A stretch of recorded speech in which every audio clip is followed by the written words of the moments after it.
My name is Nicole Martinez, and I will be talking about an experience in my freshman year of high school theater class. In class, my teacher, Miss Skelton, wanted to help everyone get comfortable with one another, so she decided to do a full week of improv games. Improv is basically an unscripted performance between two or more people, and it's often comedic. As a freshman coming into this theater class, mixed with sophomores, I was very shy and scared when she started to explain what improv was. The first exercise she made us do was a game called Park Bench, where one person sits on whatever the bench may be, chairs, blocks, or an actual bench, minding their own business by miming reading a book, gazing across the park, or listening to music. Then another person is supposed to come by and sit next to the first person, and their main objective is to create a character so vile or annoying or loud or creepy to force the first person to get off the bench without touching them. It's nerve-wracking and pretty unsettling, especially for someone who is shy and nervous for their first theater class in high school.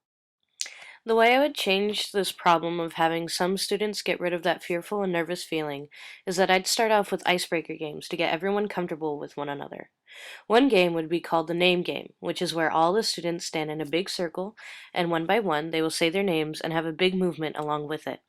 After they say their name and do the movement, everyone in the circle will repeat their name back to them and their movement. This way, everyone knows each other's names and is more comfortable to be silly and expressive around one another.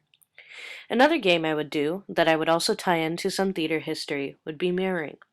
Mirroring has been used all around the world in different theater styles and types, but was mainly used in Augusto Boal's Theater of the Oppressed, which was started in Rio de Janeiro, Brazil. Mirroring is basically having students pair up and face one another and decide which one will be A and which one will be B. As they stand facing one another, they have to maintain eye contact and stay silent and focused. The teacher will tell person A to start moving very slowly in any way or form they like, while person B tries to mimic their movements while remaining eye contact. After a while, the teacher will then tell person B to lead and person A to follow. This exercise helps students become focused and more comfortable with one another before they jump into big improv games. Once the students have relaxed with one another, I'll start introducing them into improv games by starting off with the alphabet game. This is where two or more people make a scene but must make sure each sentence they start has to have the first word start with a letter following the alphabet. For example, one person may start with, Allie went to the bookstore a few minutes ago, while another person follows with, bookstore, why would anyone want to go to the bookstore? And it goes on until they reach the letter Z. In this video you're about to see is an example of two students playing the alphabet game, with their main focus being coffee. Now you can start. Always a nice day for coffee. But coffee is bad for your soul. Coffee is fantastic. I don't know what you're talking about. Don't sass me. Each their own. Fine, then. I won't have coffee. Good, more for me.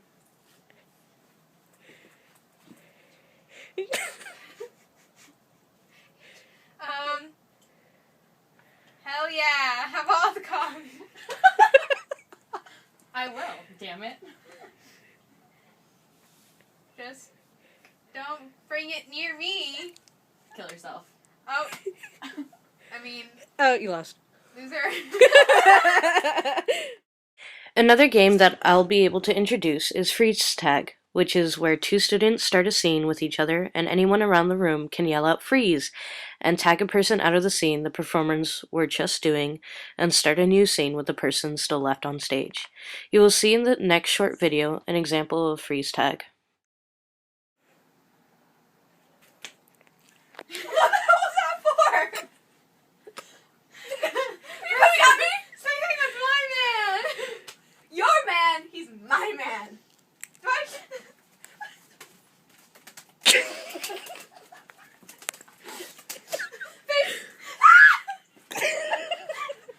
Don't you be kicking me. Freeze.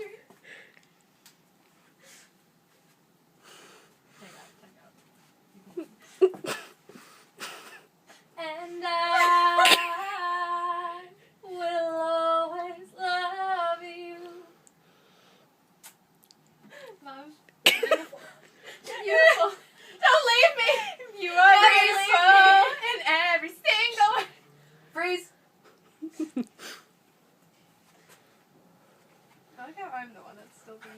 Yeah. Because of the ice-breaking games, the students will be more comfortable expressing themselves, being silly, and having a lot more fun when diving into improv games. Thank you for watching this video, and I hope it went well. Bye.